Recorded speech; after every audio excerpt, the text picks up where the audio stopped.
one of our very best players, Miles Robinson, who just turned 25, I think, like a few weeks ago. Right. Ruptured or tore his Achilles tendon. Achilles. It's the same thing, I think. Yeah, really. same thing, right? Either way, it's bad news. Bad news. Really sad for that. He didn't have any contact, right? He just went down, right? No contact whatsoever. He kind of was going forward, and then he tried to step back to adjust to a ball in the air that he was going to head down. And so what in the world is in the water at Atlanta United right now, Dave? well, I'm glad you said in the water, because there is a lot of stuff going on in the Twitterverse about how it's Mercedes-Benz and it's a turf and soccer should never be played on turf. Okay, so I think the cry for a solution or for a cause of what's going on is being driven by the fact that both of our goalkeepers tore their Achilles, our center back tore his Achilles, and then everybody always, of course, has this memory of Joseph Martinez tearing his ACL. However, Joseph Martinez did it in Nashville. Yeah. The backup goalkeeper did it in training on grass, right? And so there's only 2 of those that actually occurred on the turf. Okay, but you know what I have in my pocket, Dave? What you got? ATL On Fire Trivia. No. Yeah. Boom shakalaka! Boom shakalaka. That's right, and you might want to... You do know that that's my Achilles heel. Oh. See, we got to stop with the Achilles heel. So. Yeah. Carmen claims that I jinxed the team. Did I jinx the team, Mikey Dobbs? If there's another one, I'm definitely claiming Oh, God. jinx. I take it back. Because, Dave, 3 players on Atlanta United have ruptured their Achilles thus far in 2022. How many other players in the MLS have suffered a ruptured Achilles this season? 0. That is correct.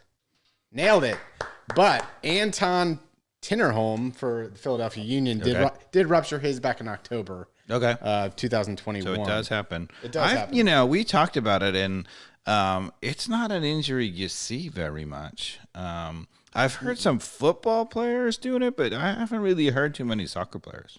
Yeah, and I will say, though, after this, we'll have a little more knowledge here. What position in soccer, and this is from a study on MLS players through the years of 1996 and 2016, of 22 players who had Achilles injuries. What position suffers the most Achilles tears? And the positions are forward, midfield, defense, or goalkeeper. I'm going to go with forward.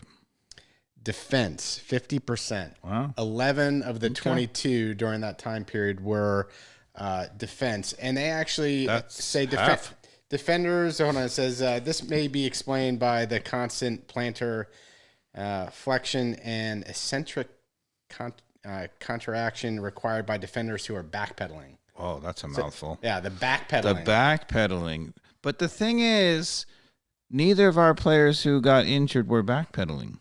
No, I guess but Robinson was kind of going back a little bit. Guzan was just going forward, right? I think they would mean over time, right? Oh, like you're flexing that tendon, which on Twitter I mistakenly called a muscle in one of my tweets. You can't edit a tweet, which is so frustrating when you send something out there in the Twitter sphere at 11 o'clock. And I said muscle memory, and it is in fact not a muscle; it's a tendon. But the recovery time might be getting better over time. So a Chelsea player, Hudson Odoi, went down in April of 2019, April 22nd, 2019. Okay. How quickly did he return? Well, if you said it's getting quicker, I would have said the average time has got to be at least 6 months. Average time is like between 9 and 12 months, I think. Oh, wow. Okay. So maybe 6 months. It's roughly that. I think it was 5 months. Okay. You can do the math here. But he returned to the field in September 28th, playing 27 minutes against Brighton. And he would be named to Chelsea's starting lineup the following weekend. Wow. Okay. So I think that's 5 months. That still puts, Miles Robinson only on a miracle for the World Cup. Miracle. And, look. I don't think it's going to happen. It's not. Because even if he's a miracle, like Greg Berhalter's got to make decisions by Right. You don't want to take a guy to the World Cup, if he's come back and played 0 minutes. Yeah. Yeah. And then my ATL on Fire research got really dicey because you guys were pulling in the driveway. So I was trying to figure this out before I printed it. But this England player missed the 2010 World Cup after suffering an Achilles tear while playing at AC Milan. Missed the 2010 World Cup. England player, 2010, AC Milan. Who in England has played for AC Milan? And it's a bit of a trick question because I'm curious whether he was actually a consideration for the team at that point. I feel like, he's probably outside of the fringe of being. I don't remember anybody English playing for AC Milan during that era. I have no idea. It is David Beckham on loan from LA Galaxy. Okay. Well, that's. So then he was 34 and made Did he actually play any games for Milan? I guess Maybe. he did, yeah. Okay. Because they said he played another 3 years after that and finished his career at Paris Saint-Germain. Okay. Which I don't remember. Yeah, I did know that he went back to Europe, surprisingly, but. What percentage of Achilles tears in the U.S. are from soccer? More or less than 5%? I'm going to go with more. Less, 2%. No idea. How do you do there, Carmen? Was that like awful? Ah, That was like 1 out of. one out of 5.